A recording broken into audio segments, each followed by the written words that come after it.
Timothy Plate writes, what movie did everyone hate that you kind of enjoyed this year? Oh, that we kind of enjoyed this year. I will start it off with The Wedding Ringer. Everyone hated that. I thought it was so funny. Yeah, I got a kick out of that one. I got a kick out of that one. Yeah, I got to admit, I did not like it as much as I was hoping I was going to. Yeah, what would be one for one of you guys?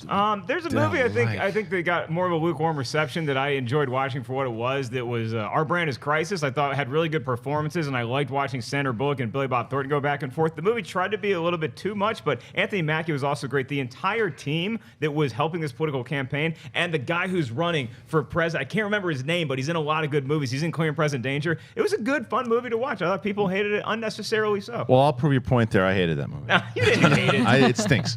I don't know. I'll go. Now, this is a movie I found to a degree likable. Okay, I'm not. This is one. Oh, I love. No, I liked this movie that everybody else hated. Was Terminator Genisys. Terminator Genisys was one I thought there were some amidst all the crap. I found some redeeming qualities. Had some fun with it. Wouldn't be one that I would jump up and down and defend. I wouldn't defend the movie to anybody because somebody says to me, convince me I shouldn't hate this movie. I'll just go, dude, I can't. I just simply can't. I just got a little bit. So that's one for me. What about you? Burnt. I think it's got like 20% on Rotten Tomatoes. I really enjoyed that movie. It's cliched, but I guess the same thing with Southpaw is cliched as well too. But people hated Burnt. I was looking. I couldn't believe how many people hated that movie. But yeah, I liked it. All right, what's next? Elisha Wright writes, what do you guys think of the new Spike Lee joint Chirac? I didn't see it. I didn't see it. Yeah. Gotta see. We'll get back to you. Yeah. All right. Chris Alexikos writes, what is the best dark film you've ever seen in cinemas? Oh, best dark film. Well, Dark City? Oh.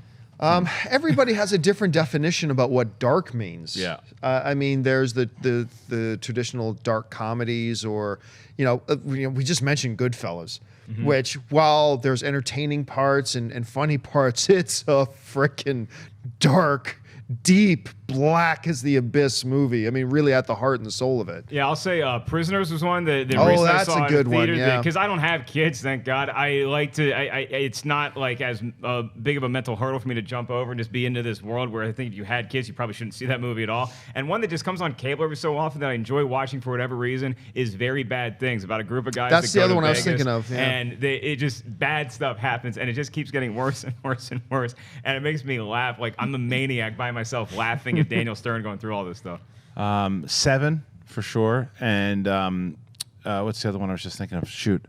The Cat in the Hat. No, I think for me, 7 absolutely is a movie for me that I think it's super dark, and I could just, I don't know, that was a theater going experience that. Oh, and Natural Born Killers. I think Natural Born Killers is another one that it's. I know it's got more of a satire feel to it as well too, but when you look at what the subject matter is, it's dark. Yeah. When you saw 7 in the theater, were you pretty freaked out? Because I didn't see it in the theater. Like I didn't know what the twist was, but I saw it on home. I think it's a different experience. We actually see the box scene in the theater. What's in the box? What's in the box? Yeah, it's a creepy movie, but brilliant. I'm sensing a theme here. Ash, can you hold up your phone for a second? Your phone case. Why? I'm just wondering if there's a coordinated effort here, because yesterday Sinead came on the show and she was wearing a pizza sweater. We both love pizza. And seriously, was this a coordinated thing? Is this a shared we're just love so of pizza? connected. If you hit 1 on that phone, is it called Domino's? And 2 is like Pizza Hut, and 3 is Papa John's. I wish. Can we order pizza? Wish. I'm think actually we very can. hungry. We Let's did do that that. last night. Let's order pizza. All right. Now. What's next? All right, it's Rashad H. writes, are there any particular actresses that you'd love to see in the female Ocean's 11 reboot? I want Halle Berry and Angelina. 2 good ones. Emily Blunt. Emily Blunt, who's a name we go to a lot because she's just so frickin' diverse. She can do whatever she wants. We already mentioned Alexandra Daddario. Right. I think she would fit in well. She could do some pretty cool. Rebecca Ferguson, Jessica Chastain. Yeah. You know who's really good in Charlie's Angels, and she's good on Sherlock. Is it Lucy Liu? I think Octavia Spencer would be funny in like. Kerry Washington would be good. Kerry Washington would be good. Scarlett Johansson. Yeah. Lita Sedone from Bond would be good too. Ashley.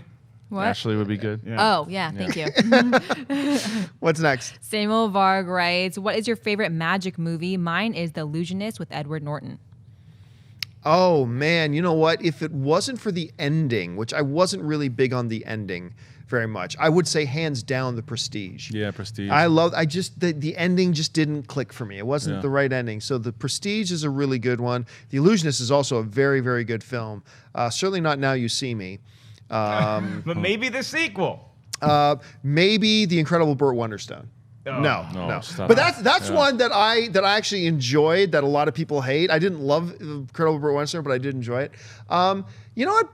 From lack of anything else I can pull off at the top of my head, I'll have to go with The Prestige, I guess. What's that one? The Glass House with Hayden Christensen. Is that what it's called?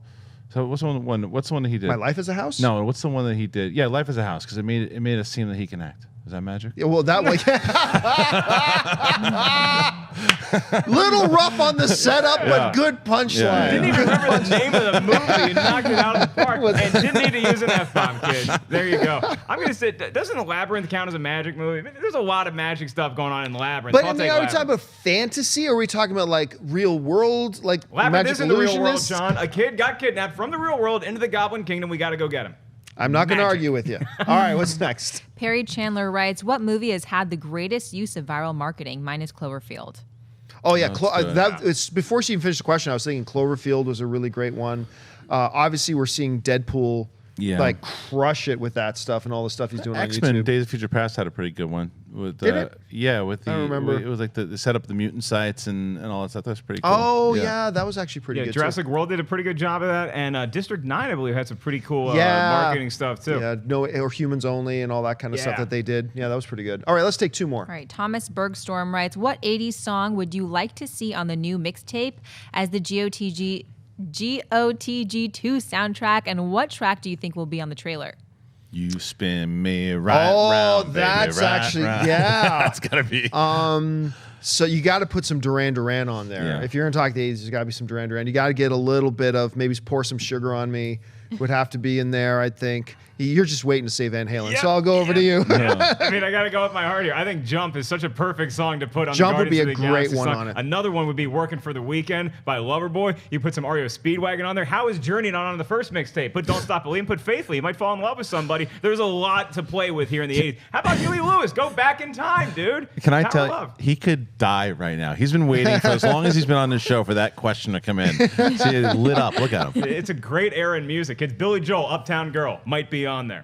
Oh no, Uptown Girl is totally one that could be on there. That's right. One of the funny scenes in Step Brothers is when Horatio Sands, as the lead singer of the Billy Joel cover band, yells at the crowd, "We only cover 80s, Joel." But I gotta say, if you're gonna ask me, then what will the trailer song be? I think it'll be "Don't Stop Believing."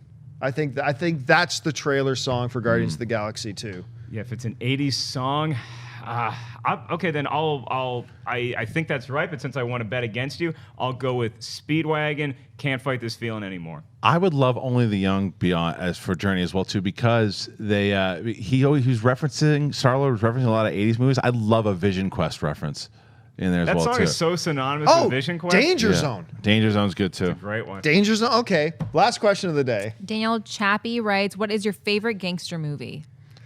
I gotta go Goodfellas. I mean, it sounds like a stereotype. I gotta go Godfather. I gotta go Godfather. I'll go Mafia, the spoof with Jay Morgan. Here's one not a lot of people seen. If you've ever seen either the first Mortal Kombat or what you should really know him from is The Highlander. But Christopher Lambert, he has a little gangster movie called The Sicilian. And I would recommend checking it out. I mean, I'm not going to put it at the top of my list, but that's a little treasure that I think a lot of people haven't checked out. It didn't get great reviews when it came out, but I actually think it's a little treasure of a gangster kind of film. So I would say check out The Sicilian. Hey guys, if you like this clip, click here to watch the entire episode. Also, make sure you subscribe to our YouTube channel because it'll help you stay up to date with all the stuff we've got going on here at Collider.